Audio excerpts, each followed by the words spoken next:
Esses dias de calor extremo, quase que insuportável aqui na capital gaúcha, me fazem lembrar um episódio muito curioso ocorrido dentro de um estádio de futebol. Também no mês de fevereiro, só que 15 anos atrás, no ano de 2010. Mais precisamente, dia 3 de fevereiro de 2010.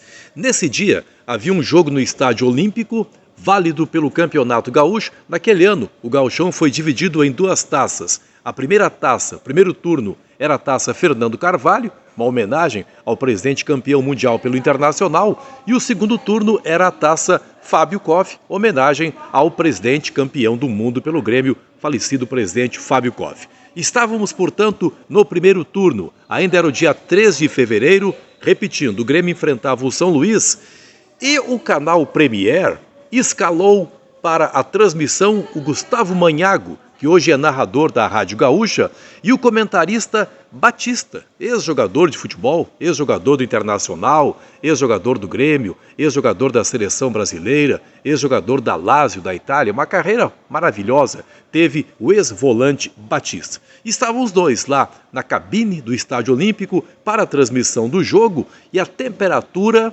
era de 37 graus. Os mesmos 37 graus vividos nesse dia 11 de fevereiro em Porto Alegre. Aí aconteceu a situação que ainda hoje é muito lembrada e como o jornalismo esportivo é formado cada vez mais por pessoas mais jovens, talvez os jovens jornalistas achem estranho um episódio ocorrido 15 anos atrás. Para esses jovens jornalistas, 15 anos atrás é um período muito antigo. Eram pessoas crianças com 10 anos de idade e que hoje estão trabalhando no meio esportivo, e é por isso que eu digo, talvez muitas pessoas, os mais jovens, não recordem. Então, estavam lá Batista para comentar o jogo e Gustavo Manhago para transmitir. Calor insuportável, não havia ar-condicionado, a cabine estava aberta e o Batista teve uma queda de pressão e acabou desmaiando. Uma situação extremamente rápida,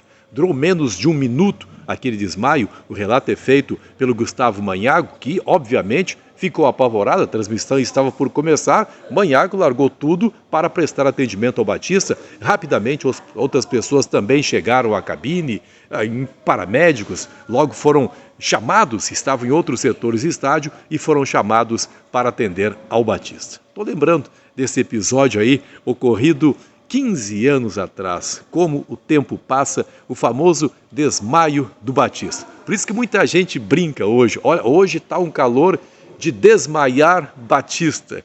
É verdade, porque o Batista acabou desmaiando pela queda de pressão, dado o calor sufocante que era vivido naquela tarde do dia 3 de fevereiro de 2010 em Porto Alegre. Batista depois, acabou falando a respeito do episódio, depois de passar o susto. Ele disse que na época ele não estava se hidratando muito, não tomava muita água, o Batista, tomava muito refrigerante e tomava muita cerveja. Diz que a água era uma coisa que praticamente ele não consumia e foi certamente a falta de uma maior hidratação do seu corpo que acabou provocando aquela queda que muita gente acaba lembrando até hoje.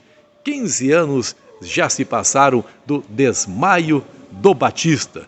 E o calor, olha, talvez o calor daquela tarde em Porto Alegre não fosse o mesmo calor que nós estamos vivendo nesse dia 11 de fevereiro aqui na capital gaúcha. De lá para cá, cada vez mais aos descuidos aí com a natureza, ao aquecimento global, e nós realmente não sabemos onde é que vamos parar com toda essa situação. Hoje o Batista conta, dando risadas essa história, muita gente pega no pé do Batista, mas ele acaba tirando de boa. Aliás, o Batista atualmente não é mais comentarista, não sei exatamente o que é que está fazendo o ex-jogador e ex-comentarista, mas aquele episódio marcou muito a crônica esportiva aqui do Rio Grande do Sul. Histórias que me vêm à mente nesses dias em que não dá para suportar o calor aqui na capital gaúcha.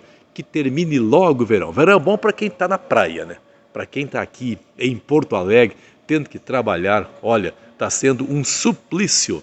E só me resta torcer realmente para que o verão termine. Aliás, minha estação preferida é outono. Um grande abraço.